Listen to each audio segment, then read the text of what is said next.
Hello. ఒక 10 days back నేను India నుంచి పార్సెల్ వేయించుకున్నాను. నాకు ఇంట్లో ఇవి క్లచెస్ ఉంటాయి కదా! మనం హెయిర్ యాక్సెసరీస్ అవి అయిపోయాయి. ఇంకా మా అత్తకి చెప్పాను. అవి ఒక 4 ఆర్ 5 పంపించేయండి అక్కడ తీసుకొని అని చెప్పేసి. ఎన్ని పంపించిందో చూపిస్తాను మీకు. చూడండి. ఇంకా ఇవి ఇందులో కొన్ని వాడుతున్నాను. ఇన్ని ఆల్మోస్ట్ 20 దాకా ఉన్నాయి. ఇప్పుడు నా తలలో ఉంది. ఇంకా నా వాష్‌రూమ్‌లో కూడా ఉన్నాయి. ఇలా ఉన్నాయి. ఇలా మా అత్త ఇలా పంపించిందా, ఇంకా మా మమ్మీ ఏం చేసిందంటే స్నాక్స్ ఏం పంపించాలా అని చెప్పేసి అడిగింది.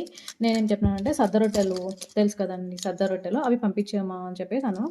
ఎన్ని పంపించాలి ఏమంటే ఒక 20 ఆర్ 30 చాలు ఇంకెక్కువ వద్దు అని చెప్పేసి అయితే అన్నాను. మా మమ్మీ ఎన్ని పంపించిందంటే ఇదిగోండి మూట. ఇదంతా ఇది కొత్త ప్యాక్. ఇంకొక 1 ప్యాక్ తినేసాం ఇలాంటివి.